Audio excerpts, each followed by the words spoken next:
It's our human nature to love, let go, move on, and rinse and repeat in our relationships until we find the hidden meaning behind the relationship is for us to learn and grow. This week, our guest, Me'linda Stewart, who is a best-selling author, poet, caregiver for nuns, and mother of two, struggled with difficult relationships as a child, not knowing who her father was, and a mother who struggled with defining love herself, had left her brokenhearted and abandoned. I am somebody that always works on building and improving character in myself. So I began that, and I saw you ladies on another podcast, and I heard y'all talking about the to-do list. Hey, shout out to the true fans, okay? Yes. What is your truth? I might have been working on the wrong stuff. I'm like, I want to get it done so I can get out of here. Melinda's painful journey of abandonment and even an abusive relationship propelled her into her spiritual awakening, which brought forth a vibrational transformation and even emotional healing, which inspired her to write her book entitled Let It Go Now, 13 Ways to Avoid a Toxic Relationship, which landed her on the best sellers list. The book is about relationships. So the first most important relationship that you will ever have is the one that you have with yourself. Like I said, it's important for me to work on my character. Okay. But I actually wrote it 9 years ago. Okay. So I just revised it by just adding a little bit more things to it. And the most important thing I added was forgiveness. So today we're going to uncover the cryptic messages behind our broken relationships and how they are meant to empower and teach us love in a way we've never expected before.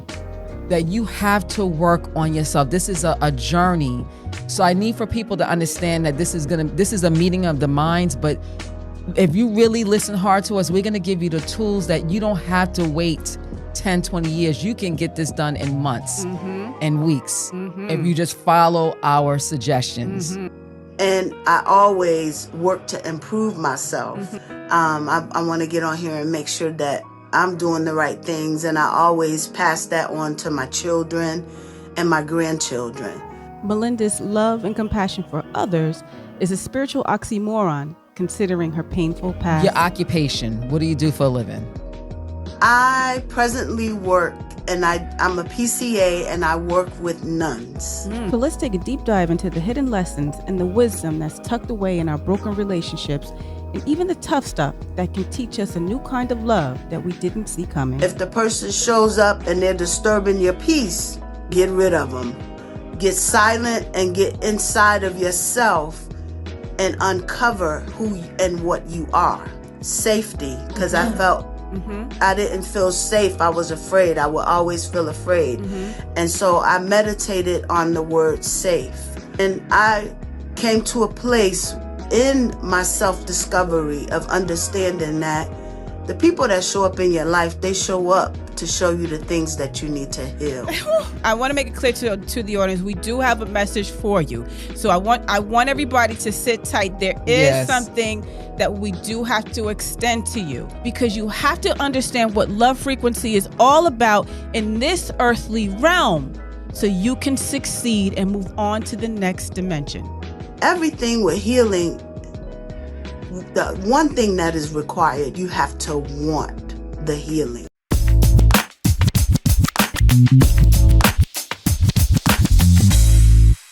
Your favorite Twin Flames are back for another episode of Twin Flames Fix My Vibes. I'm your co-host, Janine, along with my sexy chocolate thunder over here, Miss Keisha B. Hey. And if you don't know, now you know. The Twin Flames, we like to talk about uplifting vibrations and all about the process of reincarnation. You know why that's important? Something about uplifting vibrations and something about reincarnation we discovered has to do with who we are as human beings.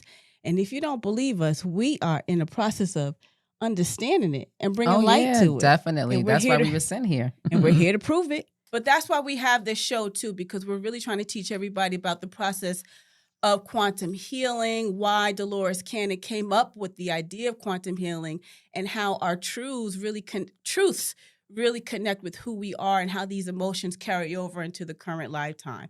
And like in layman's terms, I just want to just break it down because I know that was a mouthful that Janine just said. But at the end of the day, what it all boils down to is, why are you here? Mm-hmm. And if you're seeing patterns in your life, if you feel stuck and you cannot move forward, the soul circle was developed to help you do that. Yeah. So it's a step-by-step process. We have been sent by God to help all of you. And every video is going to help you in this journey. You came down here with a life's mission. Yeah. And a lot of you are sitting here saying, I'm in my 50s and I still don't know what I'm supposed to be doing. Mm-hmm. Well, listen, come to the soul circle. Come to the soul We'll circle. help you. Indeed, indeed. Well, Janine, first of all, before we introduce our guests, you look so cute. You look like let's analyze a Christmas snack cake. Yes, you sure do. I do it for the hoes, baby. I do it for the hoes. Look at the shirt. It says I. The funny thing, I was sitting next to her for a few minutes, didn't see the shirt. I saw the shirt, but didn't see the shirt. That's right. And it says I do it for the hoes. Listen, Christmas time is my favorite time of year. It is. That's why I bring it up, because I pull anything Christmas out. I got my tree up. She sure do. I had my tree up in October. You sure did. Yeah, you sure did. I don't you mess play. around. You don't play. I don't mess around. And then when do you take that tree down? February, March. Don't judge her. And I don't have nobody to stop her. me. I'm telling y'all, don't judge her. Ain't nobody gonna stop me. Yes, I know that's right. Can't stop me now. They won't stop me. You can't stop me. All right. So we got a guest. That's why it's called Fix My Vibe. Fix my vibe. We sitting on high vibrations all day. We trying to bring y'all there. We trying to raise vibration. But yeah, we have a guest coming on today that actually reached out to us because she want to fix her vibrations too. Mm-hmm. So we're going to find out what this is all about, because we are transformational life coaches. We sure are. In the building. Yes. But we want to welcome everybody to the show, Miss Melinda Stewart. Hey, Miss Melinda. Now, wait. We got to say, right, it's Melinda, right? Because we got to respect your mama. It's Melinda, right? Yes, it's Melinda. Yes, I love that. Yes, I love that. Yeah, Miss Melinda. Yes. So, Miss Melinda, how'd you get that name, Melinda? Tell us your little story here. Where'd you get the name Melinda from? Well, when I was born, my mother she named me that. It's that simple. Okay. Yes. And people, when I was pronouncing my name, because I really didn't like my name when I was little, because it took too much to just say it. Yeah. So I've been called Michelle, Melissa, everything That's under me. the book. I had that problem growing up. I hated my name growing up. Oh my gosh! But the fact that somebody would take it down the street, Michelle, like Michelle and Melinda ain't got nothing in common. Listen, people call me Janice and Jean. Trust me, I know the feeling. But so welcome, Miss Melinda to the show. Thank you. Yes, Thank you. Indeed, you look beautiful y'all. today. You sure do. I want to know that lipstick color Thank you. at the Y'all end of the do show. too. Thank you, sweetie. You like my Yes. shirt? Because I do it for the hoes. You like my shirt? I love that shirt. You better do it for the whole. Okay. Somebody got to. Yeah. We can save the hoes too. We saving hoes out here. Hoes. Yeah, that too. But you look like you're full of high vibrations. So You we do. want to understand what actually. Well, first and foremost, tell everybody where you're from.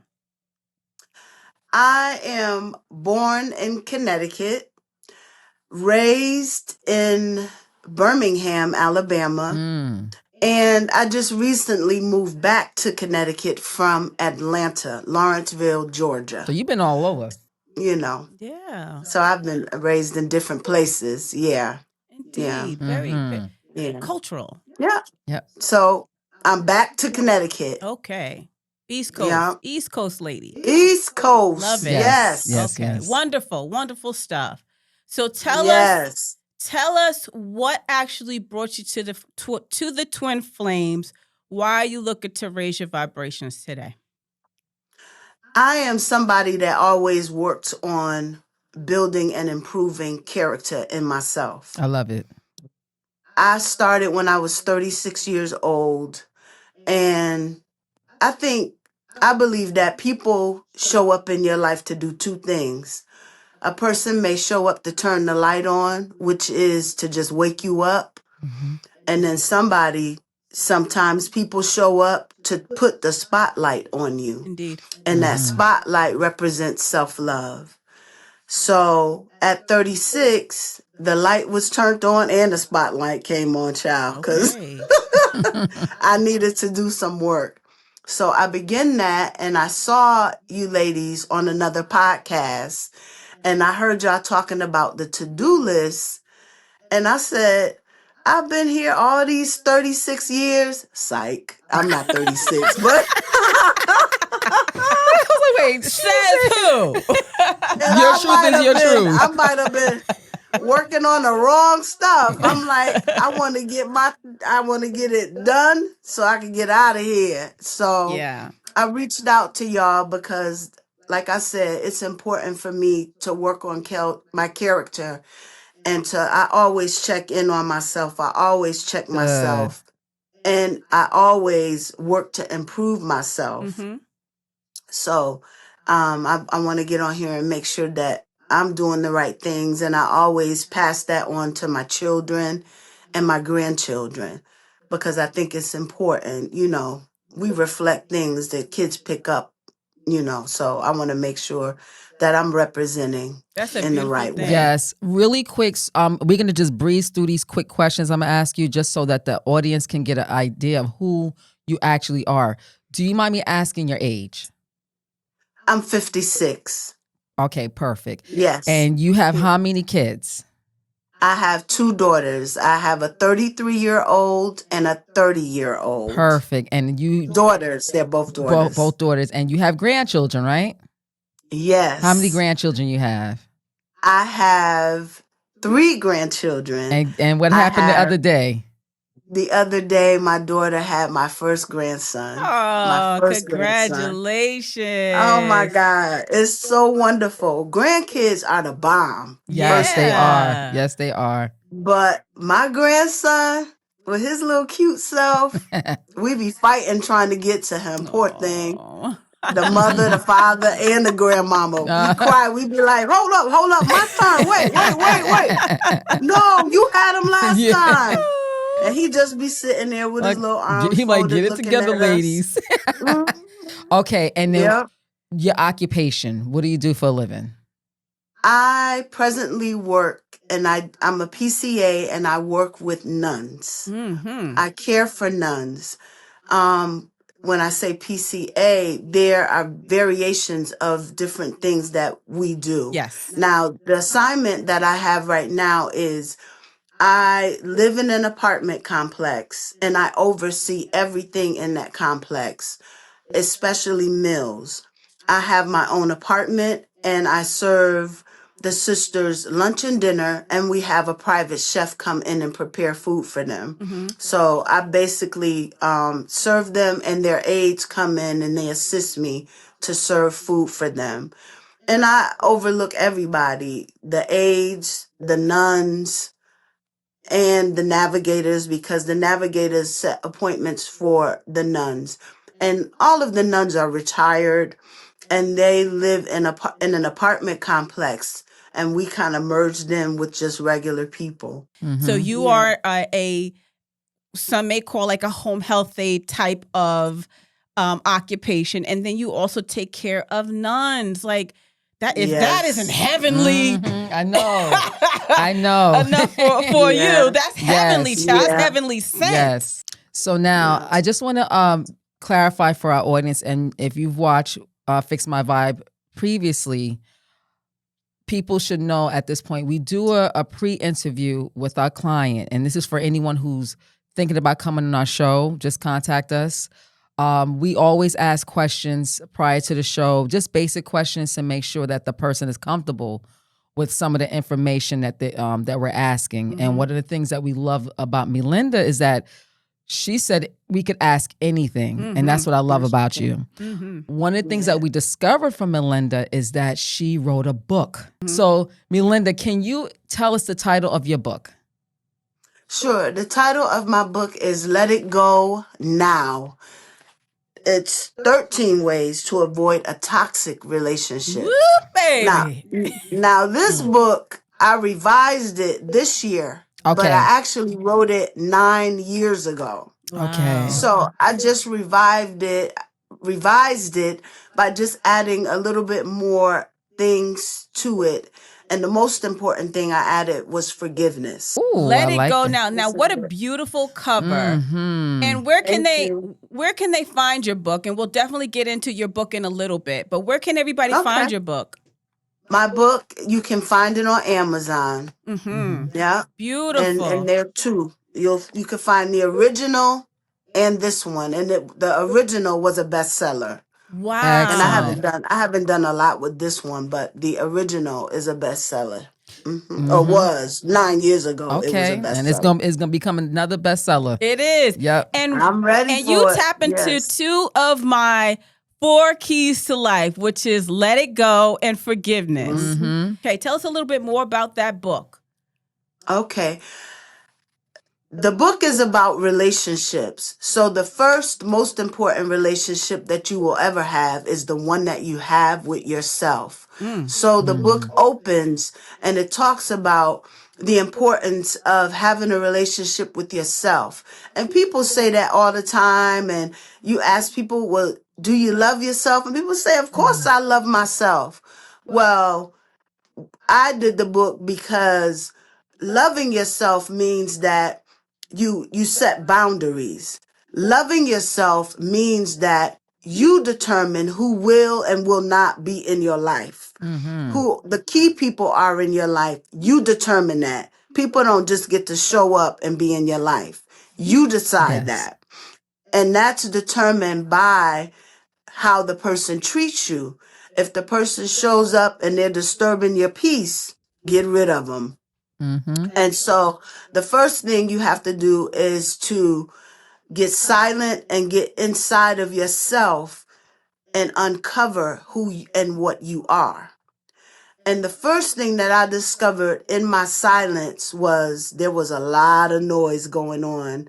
A lot of things that I was saying to myself, I didn't realize that I played things in my mind, which created the vibration that I was on. It was a very low vibration and there was a lot of negativity. And when the things replayed, I realized, well, that came from my childhood. My mother said that, or this person said that. So a lot of times we record things and we carry those things throughout our lives. But if you don't take the time to get still and get silent and listen to the voices that are in you and eliminate those voices so that you can hear your heart, so that you can hear you, then you continue to stay in a downward spiral and a low vibration. So again, the first chapter is love is found in a mirror. And I go through like what I was just saying. And the way that I was able to get into the silence, I used simple words, like one word. I would meditate on one word, like safety, because I felt I didn't feel safe. I was afraid. I would always feel afraid. And so I meditated on the word safe. And so I would think about the word safe and what that felt like.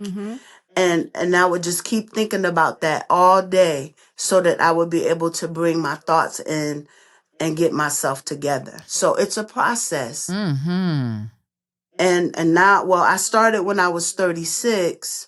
Now I'm 56. So throughout the years, I've learned how to be attuned to my emotions, my triggers, and I even get myself together so that every action that I take, it comes from a place of love.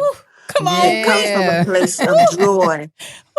You know, it's important, you know, and I came to a place in my self-discovery of understanding that the people that show up in your life, they show up to show you the things that you need to heal. You are a breath of fresh air for us because, you know, when we had that conversation the other day and after we got the phone with you, Janine and I, We you know, know. we talked about you afterwards, and we like, listen, she just on the show for? she just need a little tweaking. She don't need much from us. Nothing. But we do have a message for you. Yes. I do want to make it very clear to the audience, not to cut you off. I want to make it clear to the audience. We do have a message for you. So I want everybody to sit tight. There is Yes. something that we do have to extend to you. Two things we have to extend to you. But let's be clear. You're an advanced soul. Yes, and I'm going to let yes. Keisha finish off, because the message that you have, it intersects with our very first episode, which you said that you watched all of our episodes, which I'm so grateful that you Yes. actually participate with the Twin Flames and Truth Be Told conversations, because hey, shout out to the true fans, Yes, okay? yes. Because our Yes. messages run deep, and we need people like you to be able to give messages out in the way that you give messages out, especially to the young brothers and sisters and people out here that need these messages of self-love. So Definitely. Keisha, Yes. continue what you were saying. If I could remember. I'm so sorry. I know Brian, I'm didn't joking. cut I'm you off. joking. But one of the things that's coming to my mind right now for the audience is that I need you to pay attention that she says the age 36 Yes. and she's at 56. Yeah. For me and Janine, it took us a while to get to where we are right now. Mm-hmm. Yes. But this is a big but. It doesn't have to be that long. Mhm. If you come to people like myself and Janine, like Melinda, and listen to our stories, you ever hear that saying, why don't you look at my mistakes so you don't go down those paths? So it's not meant for someone to take 10, 20 years to get it together. You can actually get it together with in less than a year. Mm-hmm. It's not going to be overnight success. I'm gonna be honest with you. And that's what we're learning through our journey with helping people. People want this culture we're in. People want everything right now. Quick. They do. Right now, you know, people come to us and they come get a healing from us, but we reiterate to them that you have to work on yourself. This is a journey. So I need for people to understand that this is a meeting of the minds, but if you really listen hard to us, we're going to give you the tools that you don't have to wait 10, 20 years. You can get this done in months and weeks if you just follow our suggestions. And this is free will. So anywho, I want you to just briefly mention you mentioned that you were at low vibration. What was your wake up call that caused you to say at 36, I need to get it together? What was going on in your life? Mm-hmm. He was about 6'3", you know, Mm-hmm. and he wasn't that cute, but he had a rhythm that I liked. And he was from Louisiana. Okay. And we met and ended up getting married. Okay. My first husband. We got married. He was abusive. I was clueless. I didn't know like what was going on. He was a very violent man and had like a lot of things going on in his life. Moreover, he had a mother that was happy that I was a sucker that showed up to take him up off her hands. I didn't know. And so before I married him, I kept being told, don't marry him. Don't marry him. Don't marry him. I heard spirit telling me, don't marry him. And I was like, Jesus, is that you? I was like, that's got to be the devil telling me not to marry him, because I got these cute shoes and I got this cake. Yeah. And we about to do this thing. Yeah. And so the thing that really drew me to him was sex. That was the thing. I ain't listening to what nobody said, because I was green and I had finally met the bad boy that took me to the place that I wanted to be. Yeah. So I was Thanks for going your to marry honesty. him. I was going to marry him and keep him forever. Right. And forever lasted about 2 years. But that was my forever with him. He was very abusive. I think the thing that really woke me up and made me realize, Melinda, this is not about him. It's about you. Mm-hmm. I was 5 months pregnant and in the bathroom. And what happens with abusers, they try to move everybody away from you. Mm-hmm. And then they try to get you in a position where they can get you even lower than what they feel. Correct. And I was in the bathroom, and he came in the bathroom and was accusing me of cheating on him. At 5 months And I pregnant. was like, yeah, I'm pregnant. And I'm like, he said, you cheating on me with this person, that person, and all this stuff. And I said, if I had to cheat on you, I wouldn't have married you. Right. I would have just left you alone. I don't have a reason to cheat on you. So I stood up. I'm a thick girl. I'm a big girl. So he grabbed me by my neck and lifted me up off the ground and was choking me. Oh my God. And I was 5 months pregnant. And at that point, I was like, this is not good. Because we would go back and forth. We would argue. We would fight.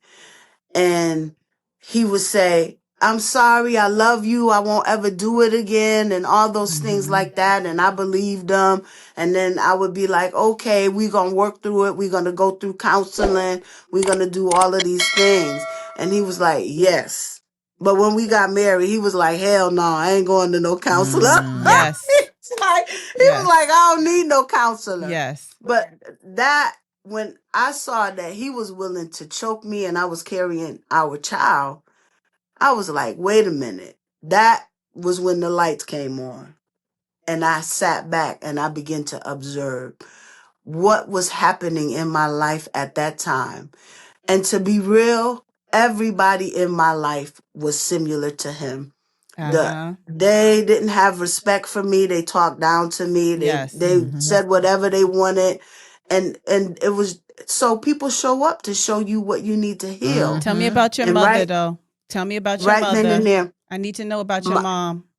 My mother in my childhood, my mother, we didn't have a close relationship. Our relationship was tumultuous. Mm-hmm. And I don't know she favored my sister over me. She desired my sister over me. And my struggle was, I think with her, I looked so much like my father that she resented me. So I had to pay for looking like him. And so she resented me for him not loving her. So she, like I said, she returned to Birmingham, Alabama, got pregnant with my sister. A year later, I was conceived by my father by two different men. Okay. And so the first child, her soldier husband accepted. But me, I heard in spirit, and I told my aunt this. I heard in spirit that he resented me and said that he would never accept a second child because she got pregnant by another child. Wow. I heard in spirit. Wow. And I repeated that. I said to my aunt, I said, he resented me and he never accepted me. And I told her these things. And she said, Melinda, how did you know that? Because he told me that. He said she cheated on him the first time and he accepted that child, even where he adopted her, but he never accepted me. So you see my pattern here. Yeah. I was rejected by men, rejected by my mother. So the challenge for my life was to learn to have relationship with men and women and learn to trust both men and women. Correct. So my mother was pregnant with me. After I was born, she ended up divorcing the soldier, right? He ended up with another woman. And my mother had gotten to a point where she was struggling. She couldn't take care of myself and my sister. So we ended up moving to Alabama with my grandmother. And she raised myself and my sister. And it was another man. My mother lied and told me, my actual father's name is Mac. But the man that was acting like he was my father, his name was John Escott. So one day I went to my grandmother and I said, Grandma, I had a dream. That man ain't my man. I saw that man is not my father. I saw my father in my dream. She said, what are you talking about? I said, he looks like me, the man that was in my dreams. John is not my father. And so she was like, baby, I don't know why you would say that. He's your father. You look like him. I said, okay. But then I went over to his house to visit, and he was married to a woman. And she told him, that child don't look nothing like you. And I heard her confirm what I had told my grandmother. Mm-hmm. And so my grandmother told my mother, long story short, what ended up happening. My sister ended up going to school. We went to a school, and my sister ended up becoming best friends with someone that ended up being my father's aunt. Interesting. You see how the universe comes full circle? Yeah. I go, you gonna tell the truth. Yeah, Go on and what's in lie, the dark but comes you to gonna light. tell the truth is gonna come out. Yeah. My grandmother will always say the truth shall come to light. Yes. And so she was best friends, and my sister and I were never close. So when she would go visit this young lady that was actually it was my father's aunt's stepdaughter, because she was married to a gentleman. And so one day my grandmother said, because my sister, she would get on out there and do her own thing. And my grandmother was like, if you go anywhere, you have to take Melinda with you. Right. And I've always been quiet. I've always been quiet. So my sister, she was like, okay, come on, girl. So we went to my father's aunt's house. And so I just sat in the living room, and my sister went off with her friend. And I was just sitting in the living room quiet. And my father's aunt stepped out of her bedroom into the area where I was sitting, and she looked at me, and she looked away, and she looked at me again. And then she walked over to me, and she held my face in her hand, and she looked at me like this. Mm-hmm. And she said, oh, because she, you know, down south, everybody know everybody. She got on the phone. She said, do. Elizabeth, whose child? She said, let me tell you who child that is. Right. So she looked at me, and she said, baby, what's your name? I said, Melinda. And she said, when I talked, these big old eyes and the whole face, she said, oh my God. She said, Elizabeth, y'all been lying. That is my nephew's daughter. She looks like he spit her out. Right? That's some, so this is a Tyler Perry movie. This is a Tyler Perry movie. That's some series. Okay. It is. And so my grandmother called my mother and was like, she getting older. And guess what? Lily Mae called me. Lily Mae, that's a real country name. Lily Mae called me and told me that Mac is her father. And so my grandmother denied it. She was like, I don't know what you're talking about. Because she going to ride or die with her daughter. Yeah, that's, you know what that's I'm how saying? a lot of families are. Yeah. She ain't putting her business in the street. So she was like, I don't know what you're talking about. Yeah. But she called my mother.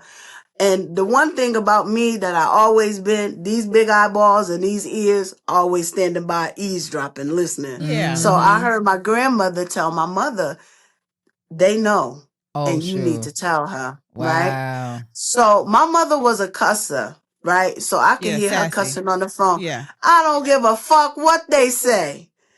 I do what the fuck I want to do. Yes. Ooh, and that ain't her father. Mac ain't her father. So my aunt called her and said, Betty, she looked just like Mac.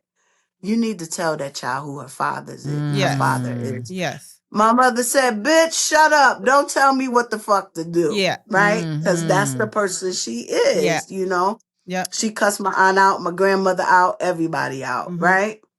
But then my aunt didn't stop. She went and got my father's father and brought him to my grandmother's house. And he looked at me and he said, get Betty on the phone. Oh, sure. He said, that's my grandchild. Wow. And I was 10, y'all. Now, where I was your father 10. at the Yeah, where was your time? father? My father lived in Detroit, and he was married to another woman at the Okay. time. Okay. So how did they Yeah. officially, like, was there a blood work done, like a paternity test? The blood test was done, but the family already knew. The blood test How was done. did He all was of like, this make you feel at that time? Because how old were you at this time when you were sitting on the couch?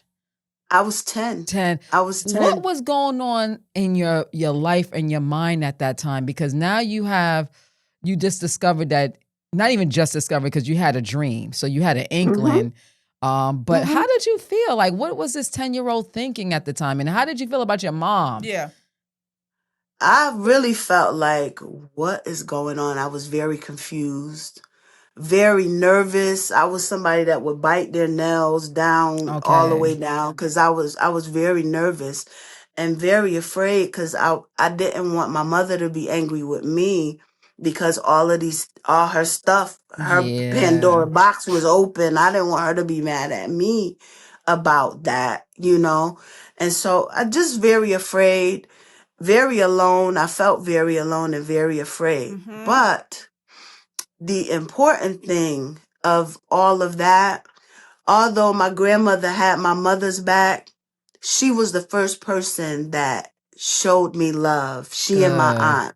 Good. So she and my aunt was like, I don't care what anybody say. You're my baby. Yeah. Okay. So she always poured love on me. My grandmother always poured love on me. Yeah. My aunt was always there for me to lay my head in her lap and for her to soothe me and to love me and to speak into me. Right. Excellent. Excellent. So I experienced love from my grandmother and my aunt, even though it felt like chaos had broken out in my life. Now, how old was your mother when she passed away? And how long My ago was mother that? was my mother was 71, and that was 5 years ago. Okay. Okay, so give us a quick synopsis of, now, like, let's move forward to your 30s and your 40s. How was you Okay. and your mom's relationship? Because we're going to go somewhere with this. I need people to understand the dynamics of how this actually created the person you are today. What was the Okay. dynamics between you and your mom, like, especially in your adult life? Like, how was that? Okay. Well, I want to just step back to my 20s. 22, I had my first child. Okay, did she And support you? so, no, she tried to take my child, and I felt like it was something she felt like what she didn't do She with was me, trying to she relive needed it. to do. Yep. Yeah, trying to get it right Yes. with my child. That's what Yes. I felt That's like. what it was, She though. because she also looks just like me. So my mother was like this in her mind. Somehow, I think she believed that was her chance to make things right because she jacked me up. So in my 30s and my 40s, my relationship with my mother was really, really tumultuous. Like, when I had got married and decided, okay, I looked at my kids and I realized if I stay with this man, these children, these young women are going to choose a man just like Yes. him. And when the lights came on and I realized that everything that I chose, everything that I did impacted my children in a way of what they would select and choose and allow in their lives, I was like, wait a minute.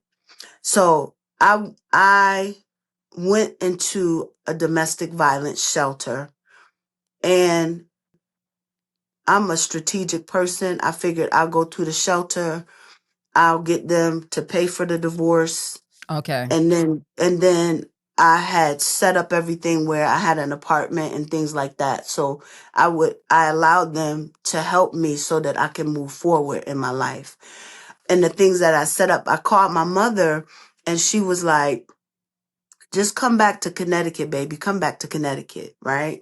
And I said, are you sure? Now, I have been homeless with my mother, having a house with 3 bedrooms, her house was paid for. Okay. They had 5 and 6 different cars. So, but I had been homeless with my children, right? And she told me I couldn't come stay with her.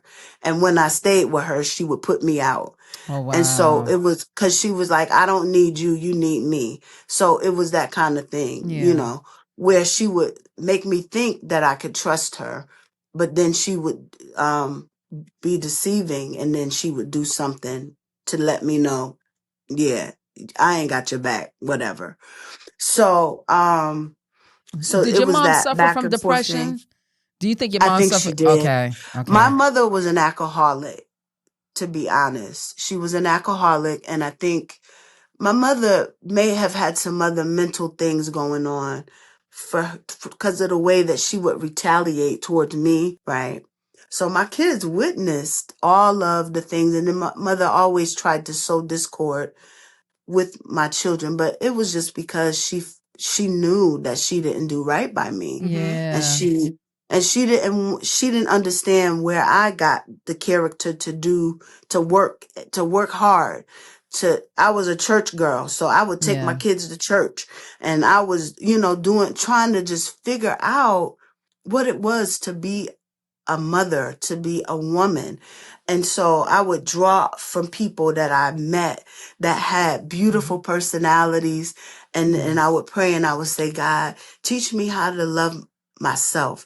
Teach me how to love my children. Teach me how to be genuine in love and to love everybody. Teach me how to love my mother. Teach me how to forgive my mother.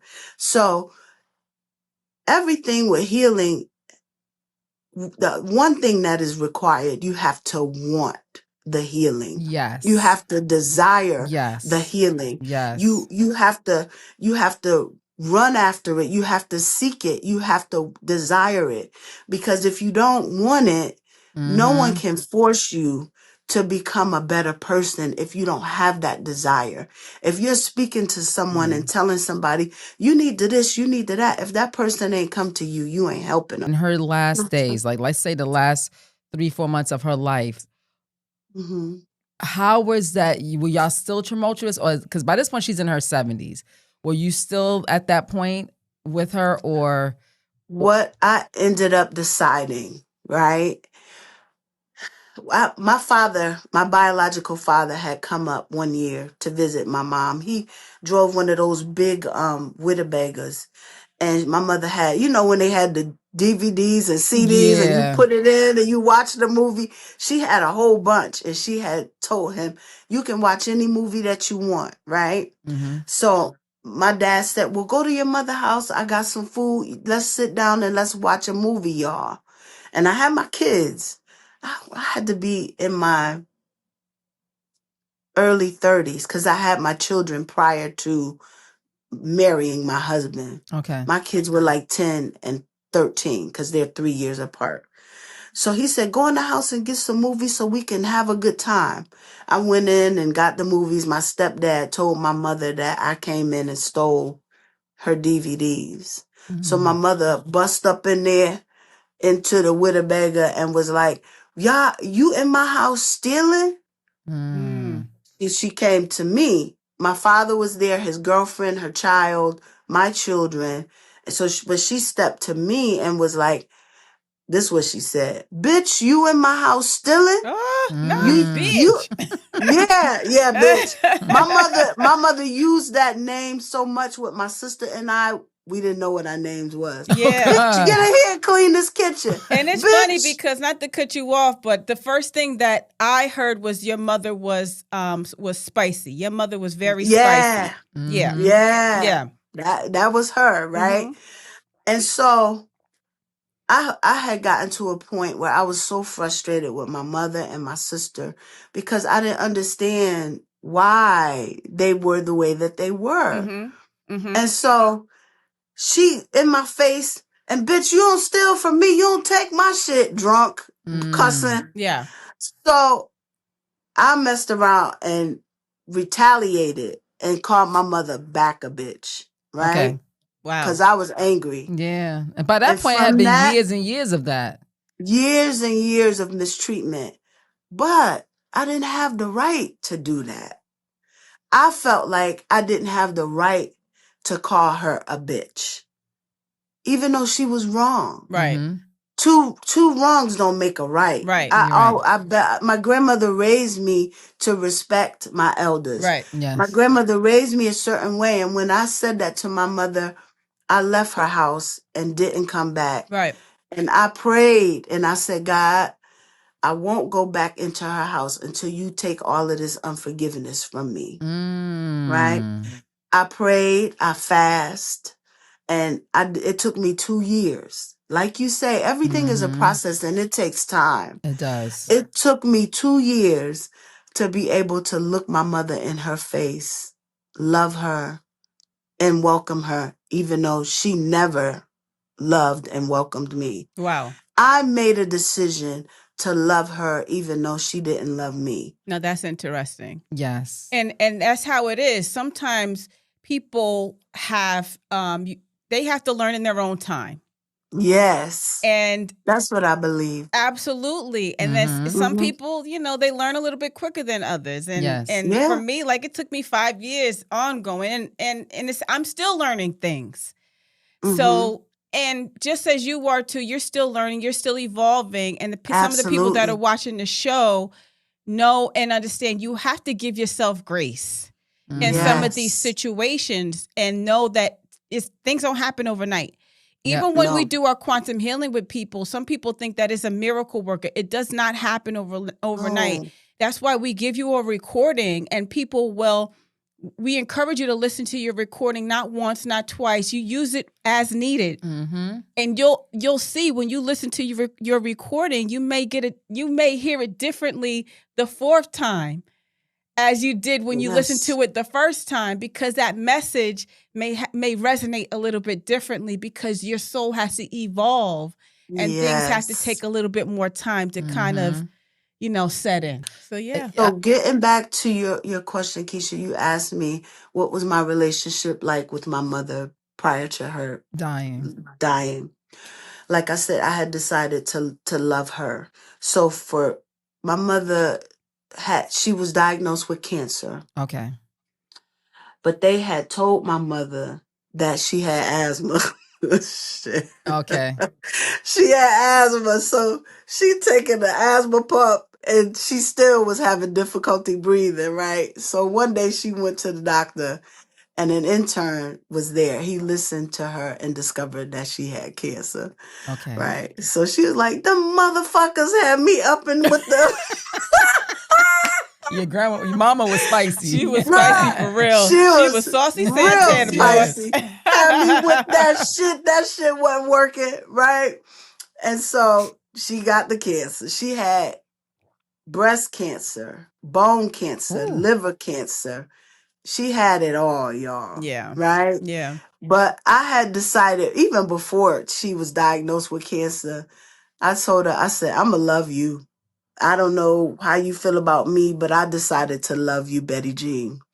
So she was looking at me strange. She didn't know what I was talking about. But every Friday when I got paid, I would show up at her house and I would bring flowers. Aww. And I would say, I love you because you got me here, And I'm grateful. Every Friday, I find a reason to say, I love you. Because young thing, you sexy to me. I would show up, because I decided to make it a joy to pour my love on her. Because I felt like she didn't know how to love me. She didn't choose me, but I chose her. And that was all that mattered to me, right? So every Friday I would show up. So before my mother died, I had made peace with her. I would be at the house cooking for her, and I'll never forget it. I watched her lay in the bed with the Bible, and it was drenched with tears. And so I believe she got her thing together, before she left. My mother died. Let's see. I had a grandchild through a relationship that my mother really loved. It was a little girl, and I was babysitting the grandchildren, the added grandchild plus my other two. No, it was just one that was born then. And I had called my mother, And I said, what you doing? She said, oh, I'm just in the bathroom, just cleaning myself up. I said, you are? I said, how you feeling? Are you feeling okay? She's like, I'm doing all right. I said, well, where's daddy? She said, he right here. And so she was in the bathroom, but my dad was in there with her. Yeah. Oh, he right here. And she said, you know what, Melinda? Now, I had shared with you ladies that I wanted to be a nurse. So Yes. everybody comes to me and asks me things because I take herbs. I use herbs. I heal my body. Whenever something's going on in my body, I use herbs to heal myself. Right. So she said, something's going on. She said, for some reason, I'm having difficulty breathing. Okay. I said, did you use your asthma pump? So we started laughing, right? Because she had did all that cussing about her asthma pump. Yeah. So she said, I didn't. She said, but I will. And so I was like, who is this woman? Because my mother never talked even like that. It was a whole 5 minutes and she didn't say bitch. And she this didn't is say after she motherfucker. found that she had cancer, right? After she had cancer. Okay. Cancer is one of those diseases that people pick, and you heard me correctly. People pick before they come down here to this earth. Cancer is usually on the bottom of the list as one of the diagnoses that people pick if they can't get it together. Yeah. If they tried all kind of stuff. And the universe is sending all kind of signs. Their spiritual team, their spirit guide, their guardian angels are trying to help them win this race, help them check off the to-do list. Yeah. And if they just can't wake up, then the person who you're looking at, they have pre-organized this where they said, okay, if I don't get it together, let me then get that cancer over there. Because cancer your mom was spicy. Cancer is one of those things where it makes a person look at themselves in the mirror, and try and say, you know what, I was an asshole. Yeah, let me get, because at that point you know that you're probably going to be out of here, and that's when you start doing a life review and you realize, wait a minute, I could have been a better individual. Yeah. So cancer is actually a gift. Yeah, I know some people looking at me like I'm crazy. It's a gift. I believe that. It's a gift when the person learns all the lessons quickly in a short space of time. That's when it's a gift. That all the things. In some instances, not all. Though. Not all. And I don't want anybody saying, "Oh, my mother died of cancer," and you're saying that was no. Yeah. What it is for the individual.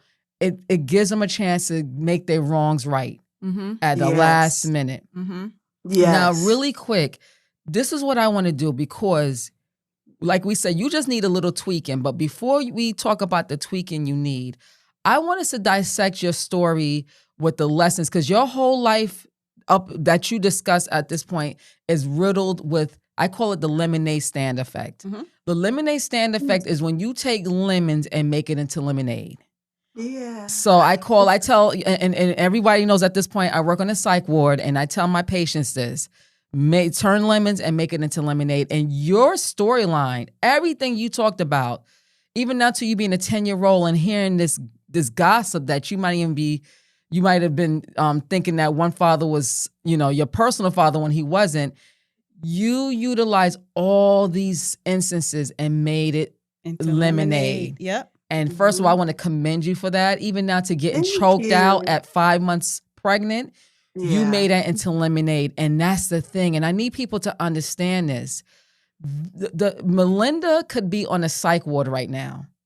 I know many people who don't even have half the story that you have that are in a psych ward with depression at your age and keep saying, but.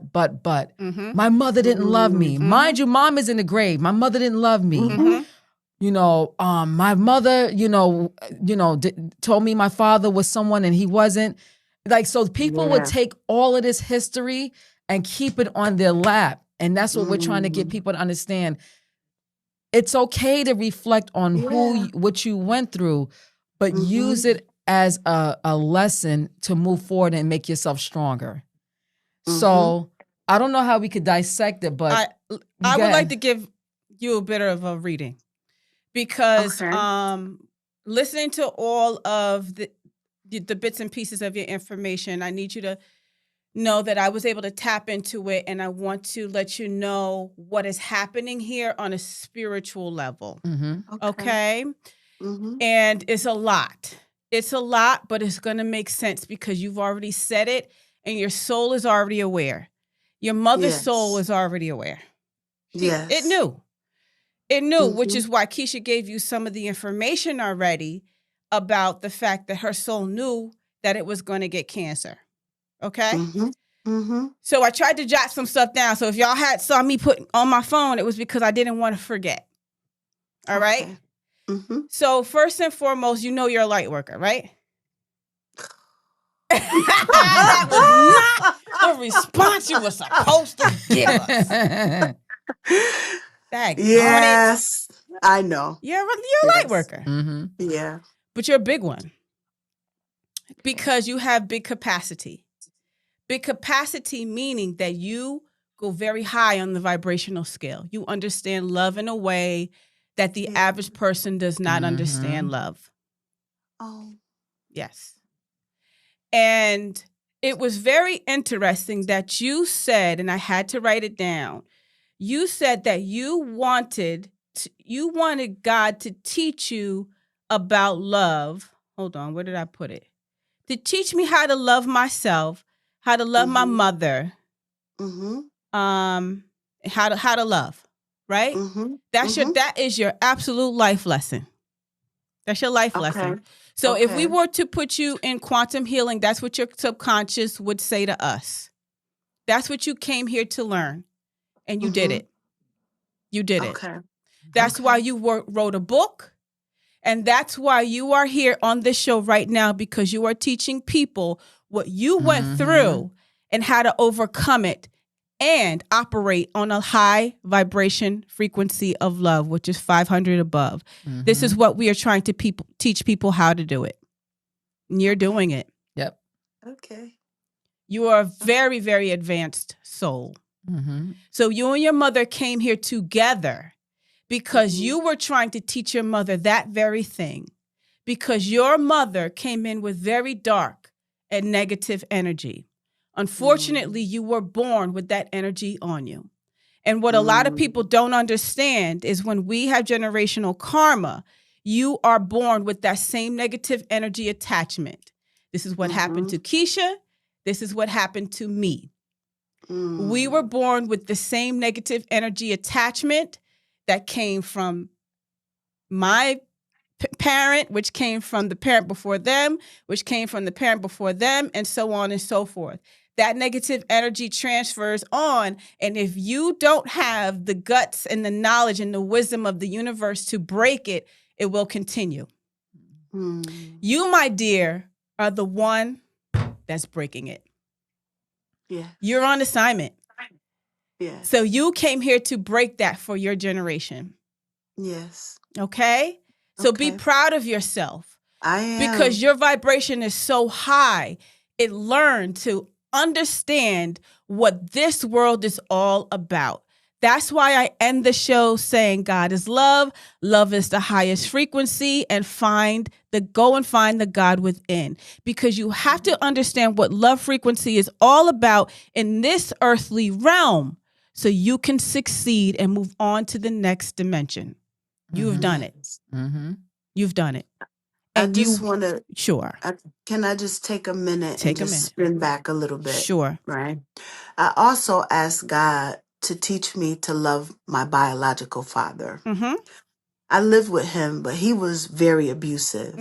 So here's my pattern. He was abusive to me, so I married an abusive man, right?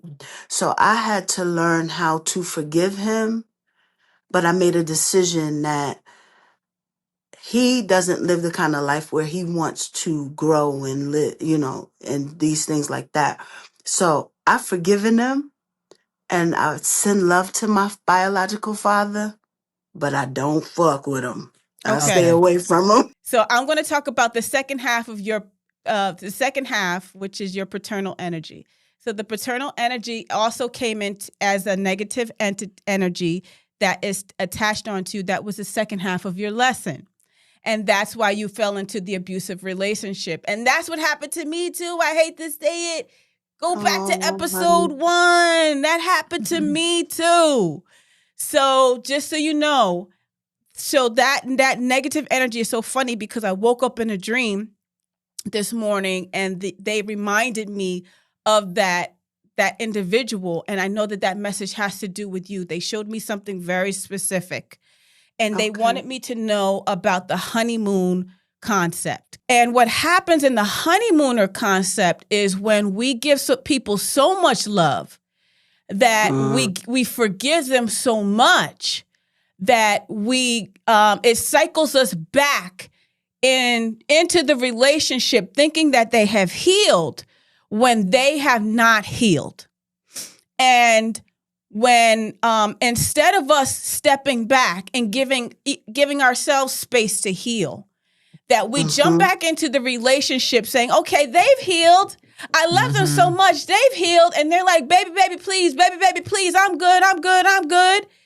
And when we come back thinking, oh, we're going to love them so much, that's the honeymoon concept. And then when you come back thinking that you're going to love them so much, they choke you up and then they show you that they're still the same asshole. When God just wants you to know that person is not willing to change and that you need to step away and that you need to just love on yourself because the objective is for you to just choose you. Yeah. Get it? Okay. Absolutely. That's what I did. When it comes to, and that's exactly what you did. So the same concept applies to your father because that energy came from your father. So your father needs space to heal himself. So it's okay. Spirit is saying it's okay to love him from a distance. Yeah, definitely. Okay? Definitely. When you speak to him on the phone, is there like friction on the phone or? When I speak to him on the phone, he always brings up my childhood. And then I'll be like, yeah, the childhood where you abused me, I never abused you. You crazy. You need to go see a psychiatrist. Yeah, so it goes like that. And it's just not healthy. And it's not something that I want. And I've watched my mother mistreat men. And so I don't want to mistreat men. So I had to do the healing in myself so that I don't mistreat men because of the way that my father is and was with me. I've looked for ways to love in a healthy way.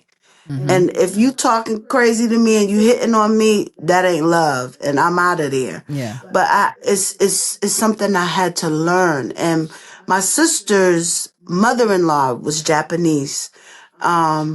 She taught me how to cater to men and how to love men. Okay. So I would take those things out and I would pray and I would allow myself to feel the emotion of what I felt, and in that relationship. But I would replace that with something that was healthy, that could heal me. Good. And something that I can offer to my children and my grandchildren. Very good. And how they can speak to men and talk to men and love men and forgive them. So really quick, just so you know that because your father has a lot to still learn in this lifetime and in his next lifetimes. Just remember that because you have healed, your father will continue to learn and heal because you have healed.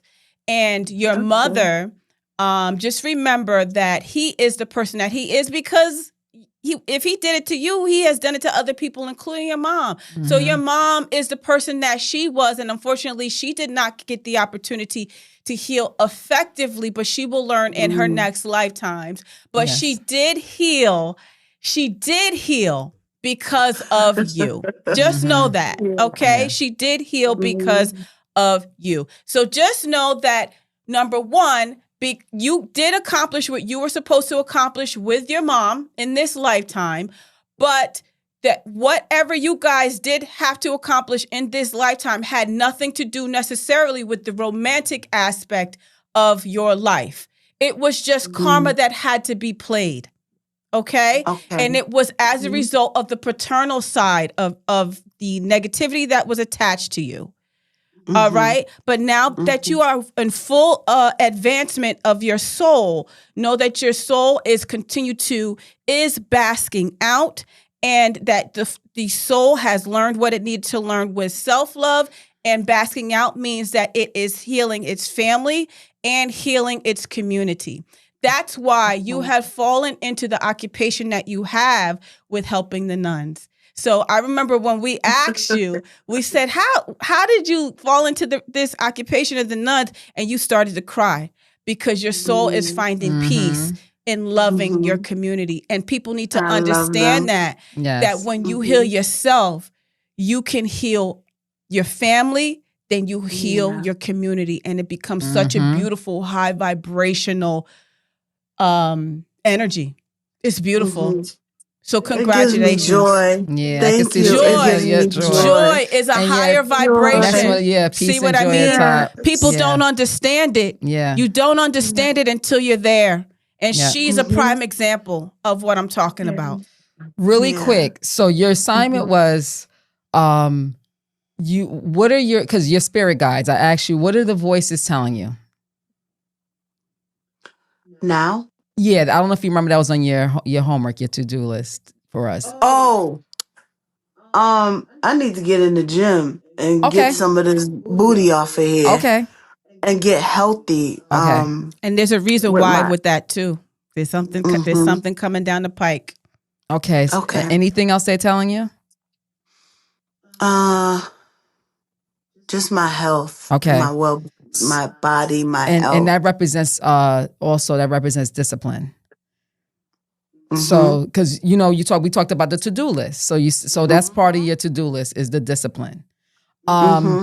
Another message I had gotten for you, because you're a mama bear and you have to let people be. You have to let people take their own tests and go to school. That's what they told me to tell you. Because, I know you got grown daughters, but sometimes you got to stand to the side and let them take their test. My baby, it's been so hard, y'all, because she has kids, and I'm like, see, there's a difference. You have to use discernment and wisdom. There's a difference. You can't enable anyone, though. But you can... That part. Yeah. And so that's because you don't want to develop karma like that either. Okay. Also, too, I want to say really quick to piggyback on what Janine was saying. About 3-4 days ago, they had told me that me and Janine are living guides. They said that there's only a set amount of light workers that come to this planet that are living guides. So a living guide is basically like a spirit guide. And they said that's what you are, a living guide. Because you have reached the top of the vibrational scale. Only a chosen few are there. And this is the key about being a living guide. You cannot judge anyone. I don't. And that's why you're a living guide. Because what it all boils down to is that anybody that you see, including your father, the key line is they just don't know no better. Yep. Yeah. They just don't know no, even down to your family, they just don't know no better. And then the key with being a living guide is you do not push your views on that person. Is if they need your help, if they ask for your help, then you can give it to them when you see fit. And then you don't get offended. You don't get offended if they don't take your advice. That's the key to being a living guide, because you got to let them take their tests. We all, it took you 10 to 20 years to get it together. So why can't that person be given a chance to get it together? You're still working on yourself. Everyone, there's not one soul. I don't care. All you light workers that are watching this show, you will never be perfect. I need all of you to understand that. Yep. Melinda, what is your understanding about villains? You understand who villains are, right? Yep, I just went through that. When I watched our video, I was cracking up. I learned with villains, I learned how to remain, not to put energy in that stuff. Yes. And I learned the thing about villains, I learned how to remain neutral, especially when they coming after me and saying stuff about me. It's a girl on my job. She don't like me. See? And I still I be like, I still love on her. I do whatever she needs Yes. done. Because you understand you're getting tested. You're getting tested. And when I realized that, she stopped. When I said I'm gonna remain neutral, I'm not going to match her energy. I'm not going to get her together. I'm not doing any of them things. Yeah.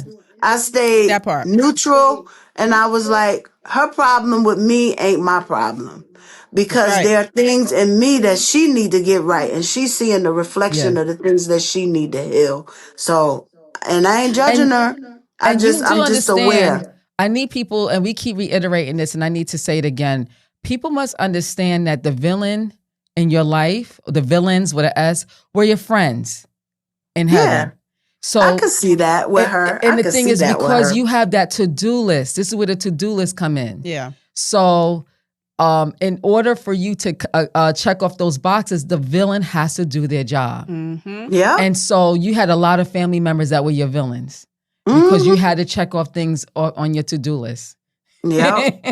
And one thing I got to say, you passed a lot of tests. She did. So I'm very proud of you. Indeed. Thank you. It wasn't easy, I'm going to tell you, because that day I told my mother to check her asthma pump. She actually died on the phone with me. Are you serious? She died. So you had a good conversation with your mother. Yeah, it was. I said, "Who is this woman?" Because she ain't cussing. Spirit, yeah. And I said, "Ma, I need you to relax, and I need you to take a deep breath."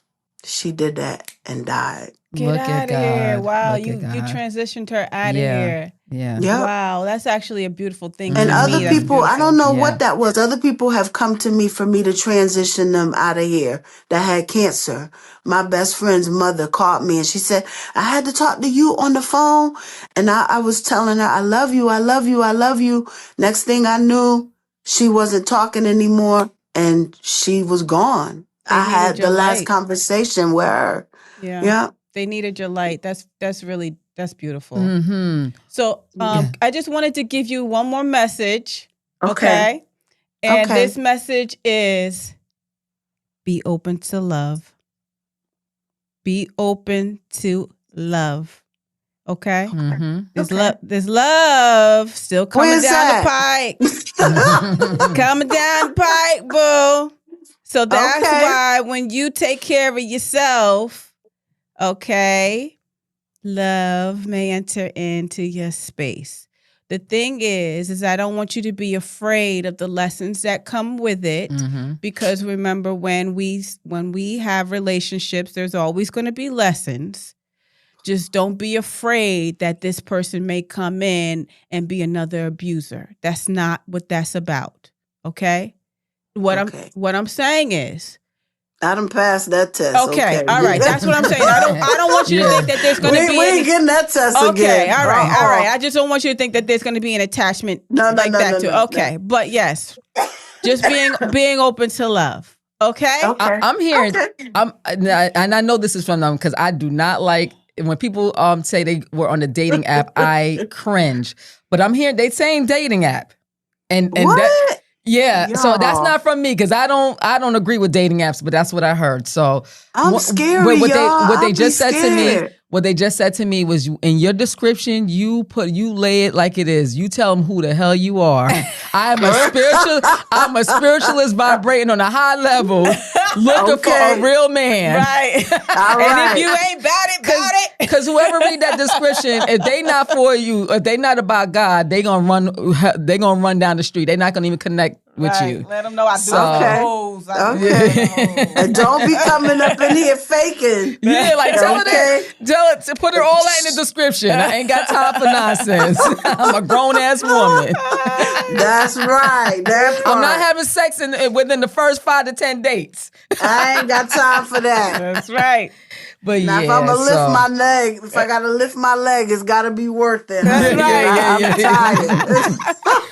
tired. Really quick, I know on your assignment too was triggers. What are your triggers? Triggers for me, and when I'm in relationship, the thing that triggers me is when a man tries to change who I am and tell me something wrong with me. something wrong with me.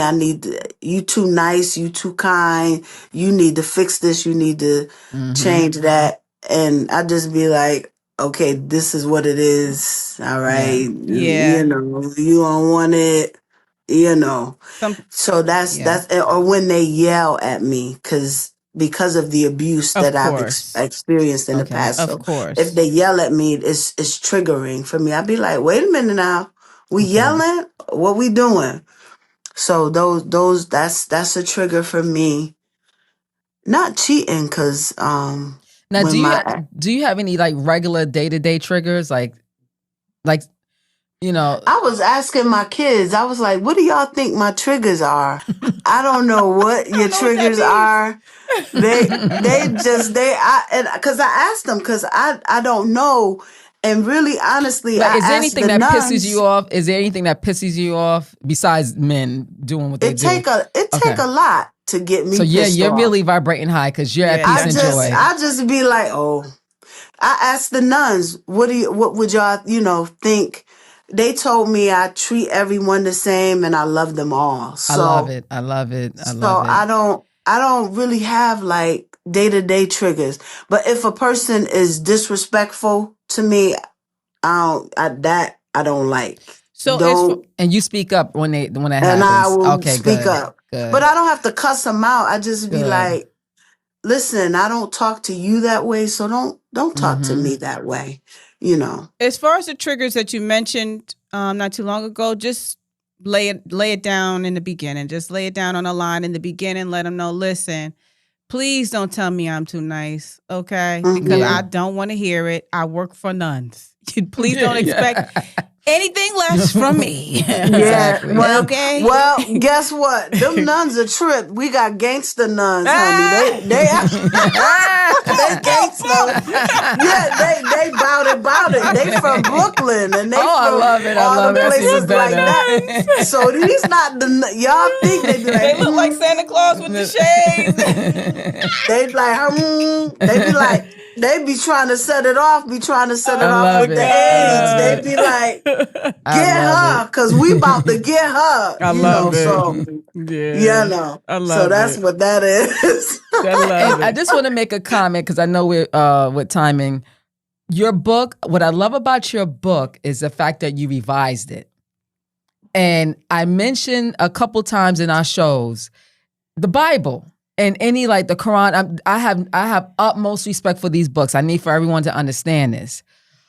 But my thing is that book was written for people at that time frame who didn't have computers, who didn't have all the things that we have of today. So it was written for them with the knowledge and the wisdom that they had and the brain capacity. So I need people to understand that God has evolved since then. You have evolved in the last 9 years. That's why you had to add stuff to your book. Definitely. Yeah. So I need people to understand they need to be very open-minded when it comes down to spiritualism and just the information that was shared in this show. And I need people to understand that if there's something you do not agree with, it's absolutely fine. Okay. Fine. Because the main idea, and one of the things I found with humans is that even if they don't believe in reincarnation, even if they don't believe in karma, one thing the average human being knows is that they came here with a mission. They came here with a purpose. And a lot of people's souls don't feel right because they feel like they have not fulfilled what they came here to do. And that's what our main idea is. We're trying to help you check those boxes off. Yeah. I don't care if you don't believe in spirituality the way we do. At the end of it, why are you here? Did you fulfill those boxes? Yeah. If you didn't, then you need to work on that and let us help you. Absolutely. Or let somebody help you. There's so many avenues to getting the help that you need. Exactly. Yeah. You go Absolutely. So go to Melinda. Go to Melinda. You don't have to walk it like I walk it, Get talk her it book. like I talk it, do it.